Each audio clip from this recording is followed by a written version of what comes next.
చమురు, గ్యాస్ అంశాలను రాజకీయం చేస్తున్నారు.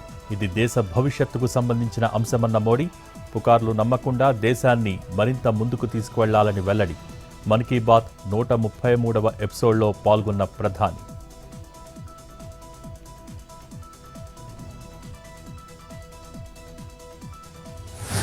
ఏపీలో తీవ్రమైన పెట్రోల్, డీజిల్ కొరత.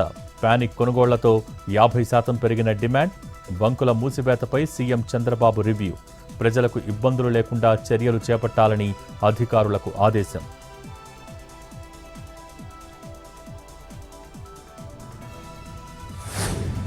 పెట్రోల్, డీజిల్ కొరత వ్యాపారస్తులకు పండుగలా మారింది.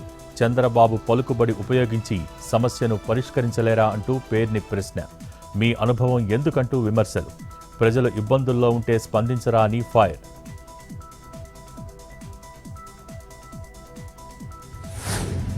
కోనసీమ జిల్లా ముమ్మిడివరంలో ఉద్రిక్తత. దుర్గమ్మ ఆలయ పునర్నిర్మాణంలో వివాదం.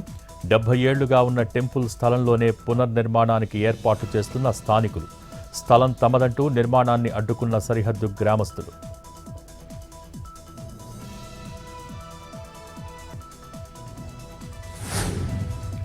అనకాపల్లి జిల్లా పాయకరావుపేట నియోజకవర్గంలో ప్రబలుతున్న డయేరియా. గొడిచెర్లలో అత్యధికంగా 25కు చేరిన కేసులు. 3 రోజులుగా పలువురికి అస్వస్థత, ఆసుపత్రికి తరలింపు. కలుషిత తాగునీరే కారణమంటున్న గ్రామస్తులు.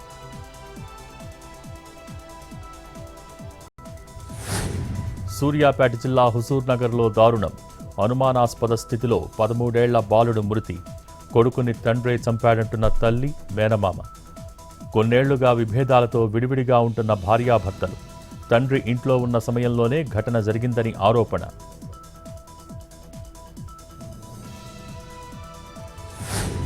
మార్కాపురం జిల్లా సూరేపల్లిలో దొంగలు హల్చల్.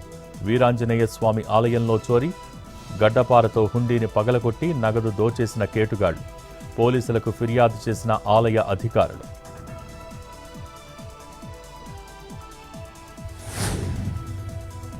పోలవరం జిల్లా ఉట్ల అటవీ ప్రాంతంలో పెద్ద పులి కదలికలు. ప్రత్యేక బృందాలతో గాలింపు చేపట్టిన ఫారెస్ట్ అధికారులు. రెస్క్యూ టీం ట్రాకర్ ద్వారా పర్యవేక్షణ. ప్రజలు అప్రమత్తంగా ఉండాలని హెచ్చరిక.